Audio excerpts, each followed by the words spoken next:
Oke, selamat malam ya adik-adik. Saat ini kita akan masuk ke slide 2 untuk validitas argumen part 2.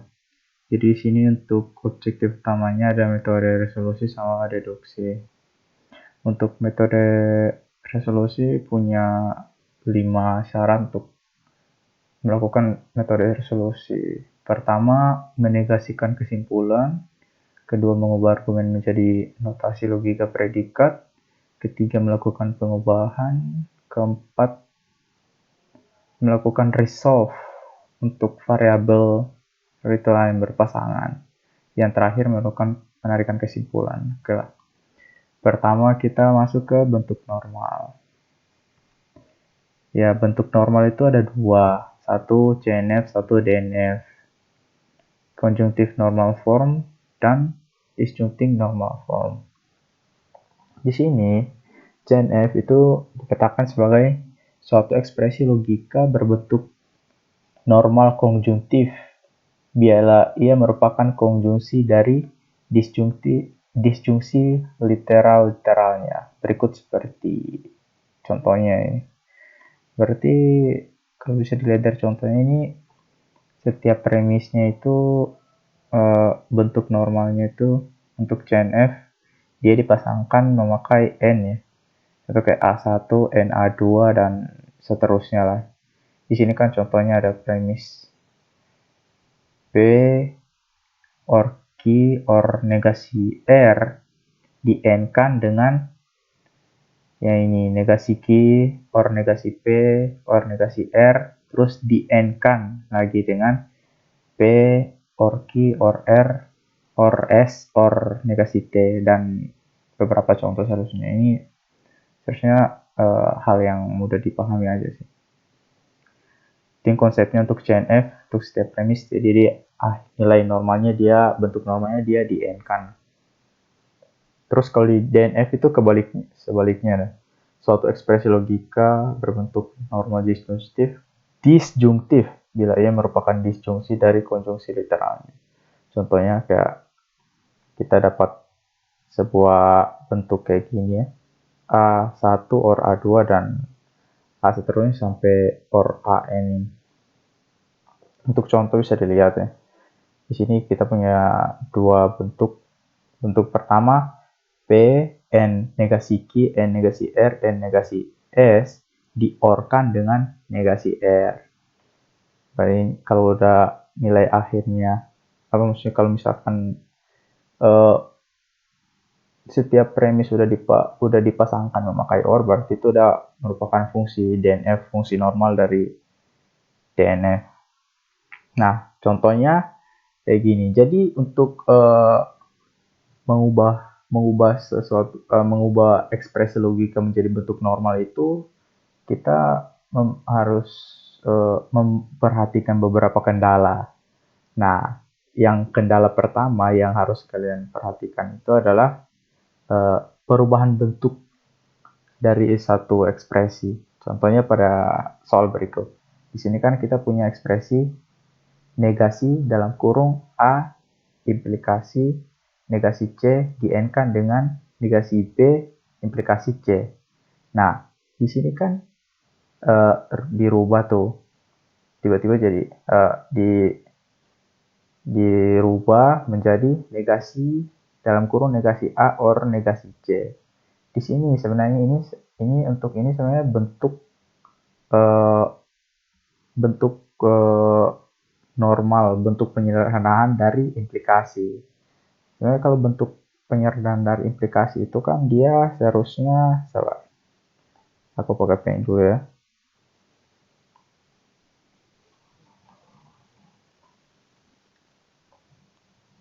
Oh, damn bro. Aku saya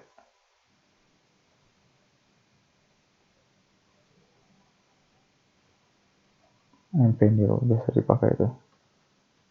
Oh ini, astagfirullah. Sebenarnya kalau kita bisa memperhatikan untuk Contohnya pada sini. Kita dapat misalkan dapat ekspresi seperti di atas itu. Eh,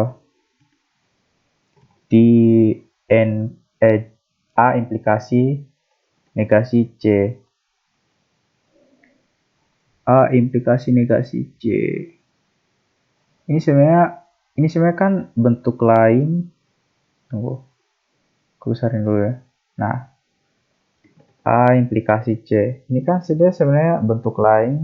Kalau misalkan kalian lihat dari hukum ekuivalensi, dia bakal bisa dirubah jadi negasi A or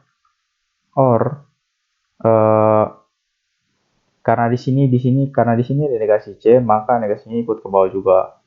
Negasi C sebenarnya bentuk lain dari sini aja ya. Untuk implikasi ini sebenarnya, untuk pengubahan ini sebenarnya bentuk lainnya. Jadi untuk masalah normal, bentuk normal pertama yang perlu kalian perhatikan adalah ketika beberapa premis itu digabungkan menggunakan implikasi ataupun biimplikasi. Kalian harus nyari bentuk sederhananya. Kalian harus nyari bentuk normalnya. Bentuk normalnya seperti apa? Contohnya seperti ini. Terus yang keduanya, yang di sebelahnya juga dirubah kan.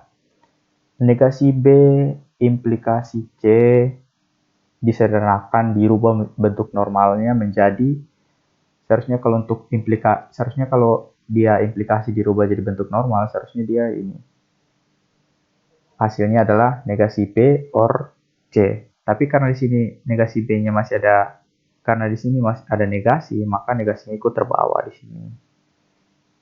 Nah, terus setelah masalah pertama, yaitu pengubahan implikasi atau pengubahan implikasi menjadi bentuk normal. Masalah yang kedua adalah anomali bisa dibilang ya. Sebenarnya bentuk yang belum sempurna gitu. Kan kita masih di sini kan, contohnya di sini kita masih ada dua negasi tuh. Di luar negasi ini juga masih ada negasi, maka kita harus buat ke dalam bentuk normal. Kita harus buat dalam bentuk normal. Jadi di sini setelah kita mendapatkan ekspresi logika berikut, jadi kita bikin persamaan lagi, kita buat dalam bentuk normalnya lagi. Di sini kan, sini terdapat negasi dalam kurung negasi A or negasi C. Nah, kalau misalkan kita buka kurung untuk negasi A sama negasi C, kan misalkan kalau or itu dibuka kurung untuk premis di dalam ini, kalau misalkan dia dibuka kurung kan dia jadi N tuh. Nah, makanya pas dibuka kurung, ini sebenarnya bentuk yang setelah kurungnya ini dibuka ya, yang di atas ini. Cuman ini ditutup kurung lagi untuk bisa membedakan premis satu sama premis lain. Nah, di sini buka kurung, kenapa ada dua negasi? Karena di luarnya ini masih ada negasi kan, makanya kalau setelah dibuka kurung, satu negasi ini harus diikuti oleh premis-premis yang ada sini. Makanya di sini jadi ketika negasi A dibuka kurung, makanya harus ketika negasi A ini dibuka kurung, maka negasi di luar ini pun harus bersama juga dengan negasi A ini. Makanya di sini terdapat negasi A di-N-kan dengan negasi C. Di C juga memiliki kendala yang sama. Ketika dibuka kurung, maka negasi yang di luar ini harus berikutan sama yang di dalamnya. Biarpun sekalipun ini jadi, contohnya kalau misalkan ini negasi A or C, kalau dibuka kurung berarti jadi negasi A, negasi A, and negasi C. Karena di luar kan masih ada negasi tuh. Kalau dibuka kurung tetap negasinya bakal keikut ke premisnya. Terus yang bentuk kedua ini untuk negasi-negasi B ini kan dia bentuk lain dari B. Kalian bisa lihat di hukum ekuivalensi kalau misalkan untuk negasi-negasi, contohnya kalau misalkan negasi-negasi B itu sama dengan B, kita bisa tulis untuk dua negasi ini kita hilangkan, kita buat jadi bentuk normal, jadi B. Setelah itu, untuk kasus ini diimplementasikan di dua premis ini. Makanya di sini setelah dinormalisasikan lagi, maka kita dapat bentuk ini ANC N B ANC di N kan dengan B or C. Setelah dapat hasil ini, maka kalau begitu kita tinggal buka kurung aja. Ini sebenarnya sama aja sih, kalau misalkan mau tutup kurung, mau buka kurung, hasilnya sama. Dua hasil ini sebenarnya di atas ini sama aja sih menurutku. Nah, ini untuk hasil akhir dari CNF. Ketika A, N, C di N-kan dengan B or C. Gitu. Oke, lanjut kedua. Nah, untuk DNF juga punya untuk masalah basicnya sama. Cuman ya kembali lagi karena untuk bentuk normal DNF kan kita udah lihat tadi tuh. Bentuk normal DNF kan dia setiap premis harus digabung menggunakan OR. Contohnya pada berikut. A implikasi negasi B N C. Untuk implikasi ini kita rubah ke dalam bentuk lain. A implikasi premisnya itu kan dia bisa dia dirubah jadi OR kan. Contohnya kayak gini. A implikasi negasi B N C implikasinya dirubah menjadi negasi A or negasi B N C. Yang penting itu kalian kalau untuk bentuk normal ini yang perlu kalian hafal palingan cuma ini. Perubahan ekuivalensi dari implikasi ke bentuk normal. Bukan cuma implikasi tapi bi-implikasi yang punya dua tanda panah itu yang kiri kanan itu. Nah, setelah itu setelah kita dapat ini, masalah yang kedua untuk bentuk normalisasinya ketika kita masih punya negasi kan di luar kurung kayak gini. Makanya kita normalisasikan, kita buat dalam bentuk normal lagi. Kita buka tutup kurung ini. Maka kalau misalkan B N C dibuka, kalau N dibuka kurung dia jadi OR kan. OR juga sebaliknya, kalau OR dibuka kurung jadi N, sederhananya gitu. Tapi kalau misalkan dia punya implikasi, maka kalau misalkan dia buka kurung, untuk setiap premis yang ada di dalamnya itu harus bukan implikasi, bukan implikasi, negasi. Kalau misalkan di luar kurungnya punya negasi, kalau misalkan kalian mau buka kurung, berarti otomatis yang di setiap premisnya ini harus punya nilai negasi.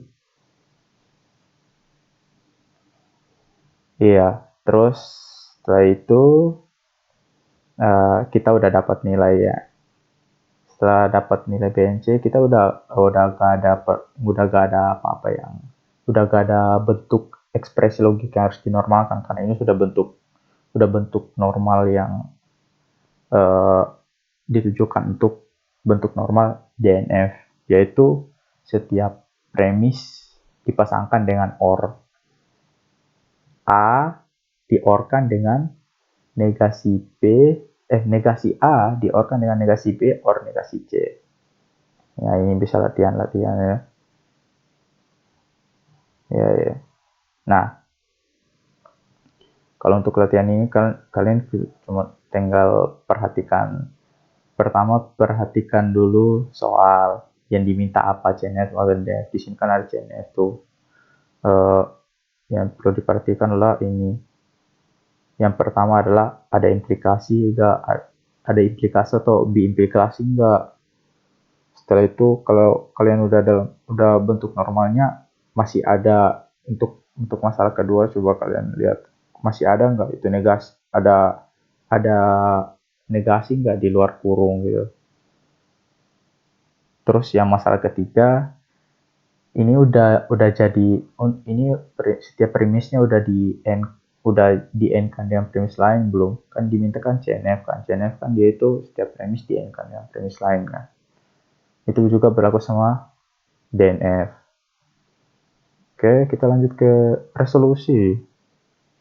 Resolusi ya dipakai untuk membuktikan validasitas sebuah argumen, dikembangkan oleh John Allen ya. Lanjut lah. Jadi untuk resolving argumen dia punya dua hal yang perlu diperhatikan, yaitu kalau misalkan kita punya dua klausa yang masing-masing memiliki literal yang berpasangan. Contoh dari dua klausa tersebut adalah A dan negasi A. Berarti ini harus diperhatikan baik-baik ya. Kalau kita dapat dua premis ini, dua klausa ini, maka literal yang berpasangan tersebut dapat diresolve. Berarti kalau kita misalkan dapat dua nilai ini, berarti untuk nilai ini dapat diresolve. Hasil tersebut adalah resolve clause. Contohnya pada ini. Jika durian manis, maka durian ini enak dimakan. Jika durian dimakan, maka saya akan memakannya. Dengan demikian, jika durian ini akan dimakan, maka saya akan makan. Jadi kita bisa lihat dari sini untuk variabel proposisinya, seharusnya kalian udah bisa berpikir secara logika setelah setengah semester untuk pengubahan argumen jadi logika predikat ya. Seharusnya ya lah. Di sini variabel posisi kita dapat durian manis. Terus kita dapat durian ini enak dimakan. Ini premis pertama, premis kedua. Terus ini premis ketiga. Ya. Terus untuk ekspresi logikanya sebagai berikut. Jika A, maka B. Terus jika B, maka C. Terus kesimpulan terakhir, kalau misalkan jika A, maka C. Untuk penyatuan ekspresi logikanya sebagai berikut. A implikasi B di-N-kan dengan B implikasi C, implikasi A implikasi C. Untuk ekspresi logikanya sebagai berikut. Bisa juga ditulis A implikasi B and B implikasi C akan menghasilkan A implikasi C. Ini simbol bisa dibaca dengan menghasilkan. Jadi kesimpulan dapat menghasilkan kesimpulan ini. Dengan menggunakan strategi pembalikan untuk menghasilkan falsum, ekspresi logikanya menjadi seperti berikut. A implikasi B di-N-kan dengan B implikasi C, di-N-kan dengan negasi A implikasi C menghasilkan falsum. Kan iya. Kan udah dibilang di awal kan, kalau misalkan kita untuk resolusi kita harus menegasikan dulu kesimpulan kan. Makanya untuk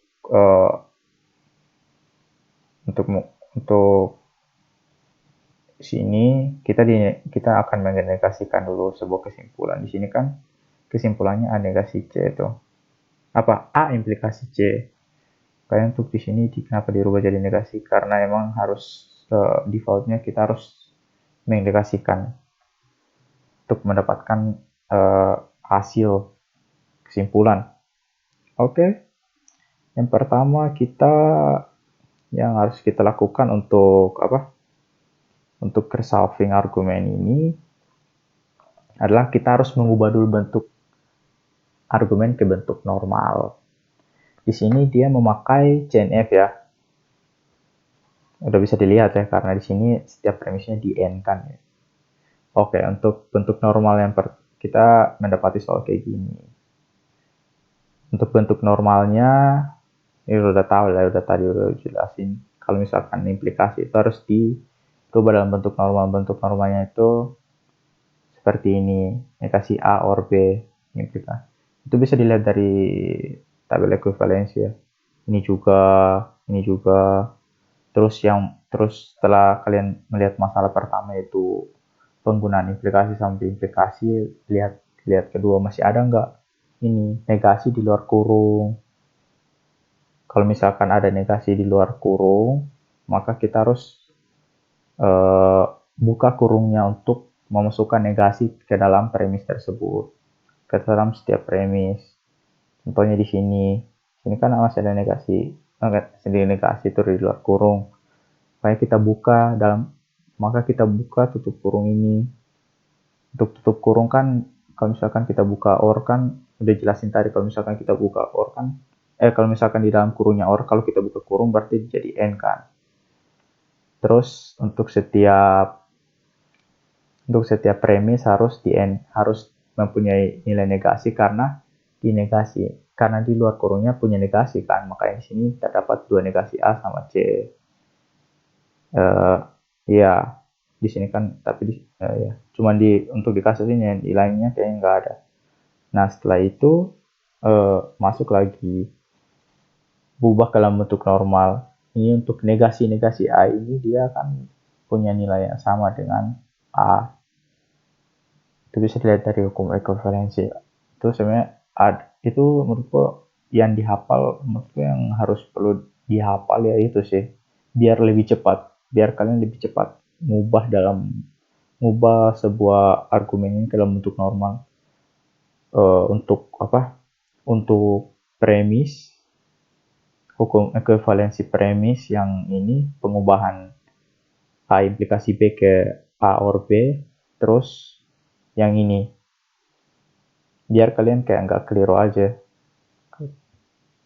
Setelah itu, setelah dapat A implikasi C, karena di sebelah udah tidak ada masalah, ya udah kita dapat kesimpulan kayak gini. Negasi A or B di-N-kan dengan negasi B or C, di-N-kan dengan A, di-N-kan dengan negasi C. Setelah kita udah dapat bentuk normal ini yang modelnya CNF, maka kita menggambarkan proses resolve menggunakan pohon terbalik di sini.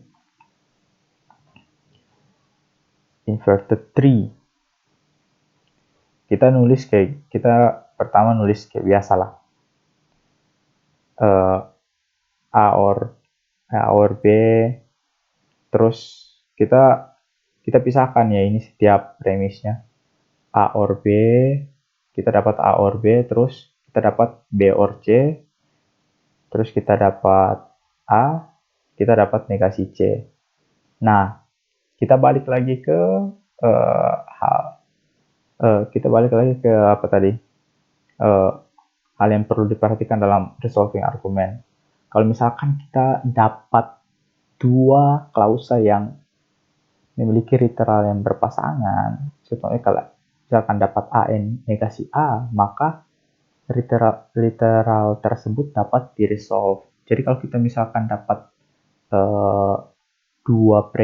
satu premis yang punya dua kesimpulan yang berbeda, kita dapat meresolve klausa tersebut.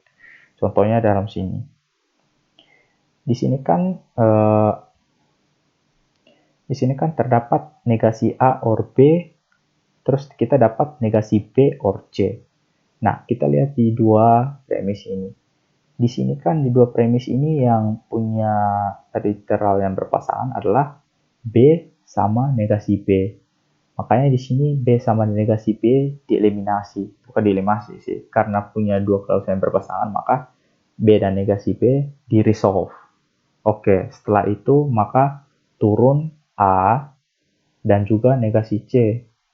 karena mereka tersisa dari resolving tadi itu, maka diturun di sini. Nah, kita lihat lagi tuh, kita kan masih ada ini, masih ada punya dua premis lagi selain mereka berdua ini, hasil yang meresolve tadi ini. Nah, setelah itu kita masuk lagi, kita lihat ada nggak di sini ada dua klausa yang bisa di resolve. Ternyata ada. Di sini terdapat negasi A dan juga A. Karena dia kasus sama kayak B tadi, punya literal yang berpasangan, maka negasi A dan A dapat diresolve. Makanya di sini nilai C turun di sini. Sisa nilai C sama negasi C. Ya kita bisa dapat lah ya, karena C sama negasi C bisa diresolve, maka hasil akhirnya adalah valid. Karena argumen yang menghasilkan falsum, karena argumen tersebut menghasilkan sebuah falsum, sudah tidak ada kesimpulan lain lagi, sehingga dianggap tidak konsisten karena digunakan sebagai strategi pembalikan, yaitu kesimpulan dinegasikan, maka argumen tersebut valid. Dikatakan valid kalau misalkan sudah tidak ada premis yang tersisa lah, bisa dibilang kayak gitu. Ya, untuk latihan bisa dilihat ya. Ini kebanyakan untuk soalnya dia kalau jika ini udah fix implikasi ya. Untuk latihan ya bisa dilihat. Untuk metode deduksi. Untuk deduksi kita masuk ke teori, hipotesis, observation, dan confirmation ya. Di sini terdapat metode-metode inferensi. Yang pertama adalah modus ponens. Kalau secara simbolik bisa dilihat hipotesis 1. Di sini kita bisa melihat kalau misalkan kita dapat jika P negasi Q, kalau misalkan kita untuk hipotesis 2-nya kita membuat premis P, maka kesimpulannya Q. Contohnya kayak gini. Kalau misalkan P ini adalah pernyataan berikut. Jika P di P bila untuk P itu contohnya kayak gini. Bilangan P habis dibagi 2. Terus Q ini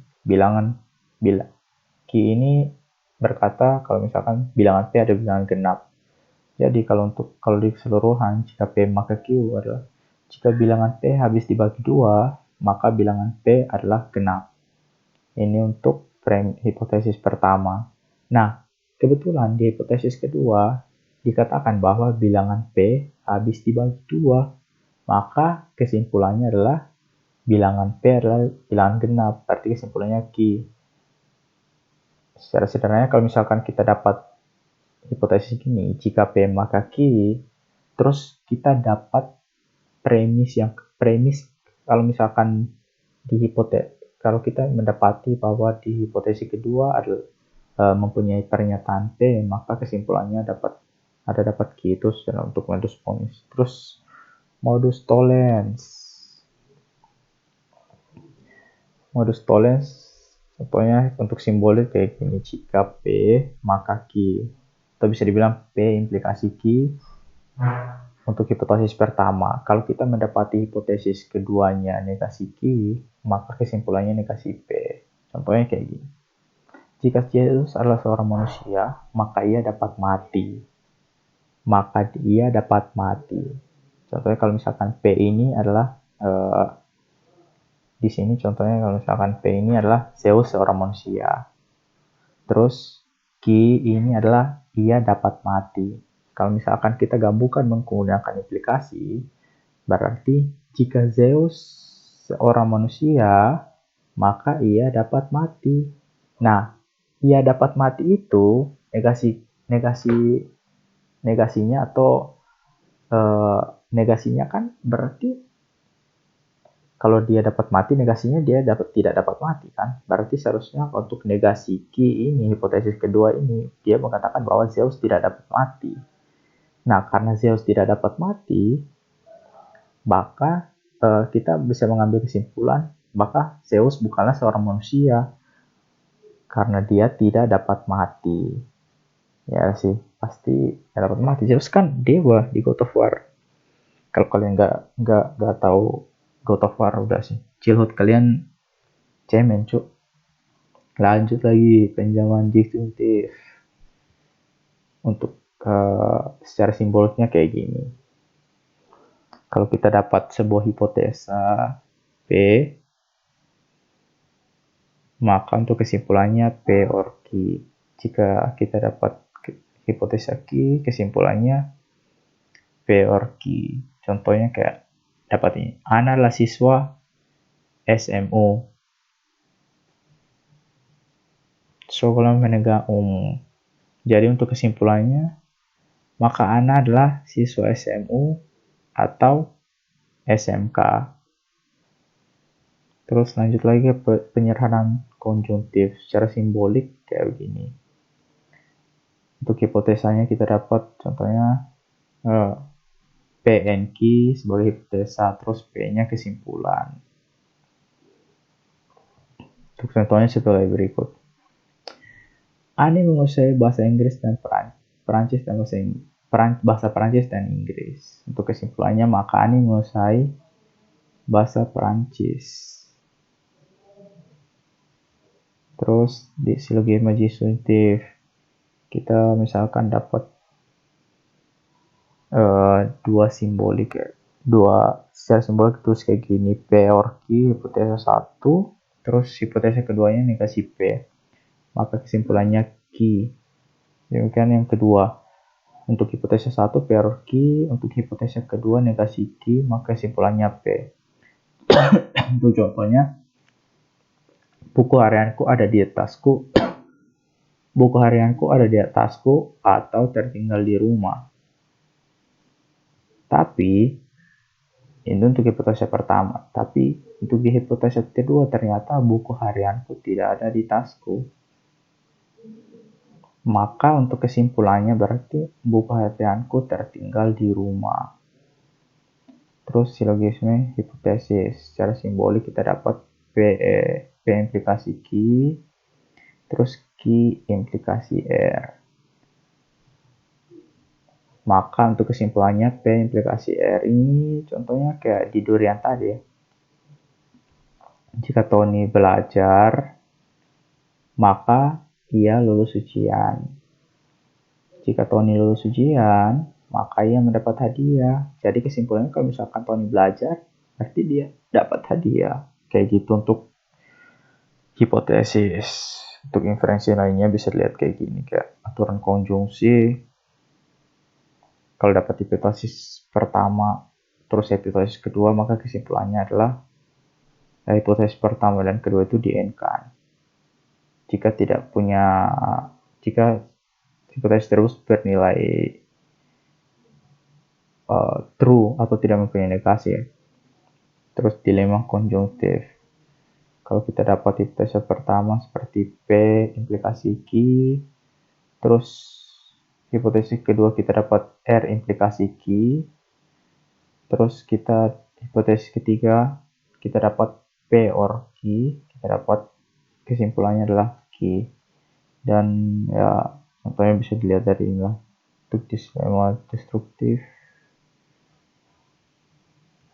untuk contohnya bisa dilihat